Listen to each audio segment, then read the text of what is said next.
Joker 2, the trailer has just launched today, just before I was recording the pod, which is handy. Of course, it's the Joker character from like DC Comics, Batman's arch nemesis. Joker, the original Joker. I don't know, maybe that came out in like 2019. It was a while ago now, but it still feels like a new movie, which is weird. And Joaquin Phoenix absolutely nailed it. It was such a good movie. I love that movie so much. And for a while, they've been teasing Joker 2, and it features Lady Gaga as Harley Quinn. This is a separate continuity to any other DC projects. Like, obviously, Margot Robbie has played Harley Quinn in the Suicide Squad stuff, but now it's Lady Gaga and Joaquin Phoenix, and it's a musical, which feels really weird. And the whole Joker, the original movie, it's just all about like this guy who's kind of failed by the system and like the dark road that he goes down due to his like mental health issues that are not being helped by the system, right? And he ends up becoming the Joker, the greatest villain in history of Gotham City, right?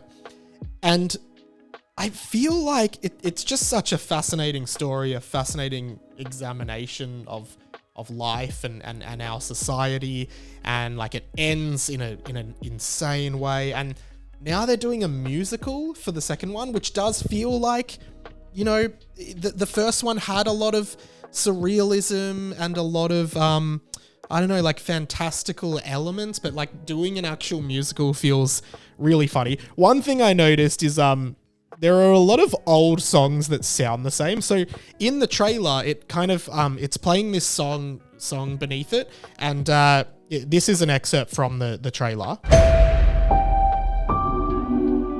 Okay, so you tell me, what is the first thing that comes to your mind? I'm just curious, like comment it. What's the first thing that comes to your mind when you hear that? Because the first thing that came to my mind was Willy Wonka, come with me. Come with me and you'll be. Right? It's that melody. And I was like, and I was like, oh, that kind of fits, because I guess like, you know, Willy Wonka as a character is like this absurd, wacky guy who runs a chocolate factory. Maybe they're trying to allude to that with Joker, like he's like a Willy Wonka type character, but in a like a sadistic way. That's a cool comparison. And then I thought, oh no, that's not the Willy Wonka song. That's Why Do Birds Suddenly Appear by the Carpenters, the Homer and Marge song from The Simpsons. Why do birds right? Why do birds Like, oh yeah, it's that. Maybe they're alluding to that. That's like a really romantic, beautiful song, and this is like a love story between the Joker and Lady Gaga or Harley Quinn. Like, that could work as well. That's really interesting, you know, combining this like romantic song with this like sadistic character. I dig that. It wasn't either of those songs.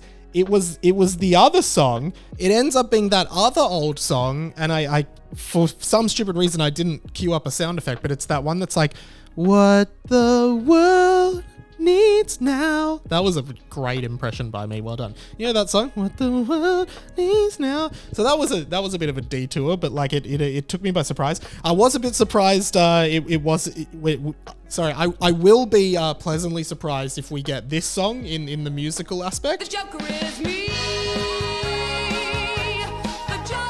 That's the Kath and Kim theme song for all those who are not from Australia. Classic Australian sitcom. Not as good as Malcolm in the Middle, but yeah, the Joker. It looks really interesting. I'm not 100% sold on the musical concept, but I guess like the whole point of the Joker character is to like subvert expectations, do the wacky, weird thing, do something crazy, and like doing a musical in like a movie that's like about a man who's been let down by the system who turns into a supervillain. Like it feels like, yeah, like that's the Joker. He just does the opposite of what you'd think. And you know, there are some examples of musicals that feel like they shouldn't be musicals, but they are. Like, I recently watched Sweeney Todd, the Demon Barber of Fleet Street, with Johnny Depp and Helena Bonham Carter, and Alan Rickman and Timothy Spall, all of whom were in Harry Potter.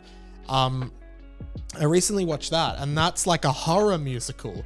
It's all about Sweeney Todd, who like murders people. He's a barber, but he murders people, and then she cooks them into pies and they feed them to people. It's like such a bizarre film, and it's a musical, you know, and I'm just like, I don't know. I don't know if that really fit, but it's like a very, very old musical. So yeah, I don't know. I'm really interested to see how this one plays out. I'll definitely go see it in the cinemas, and it's like definitely a movie I'm anticipating a lot in 2024, but yeah, I'm quietly cautious about it, I think.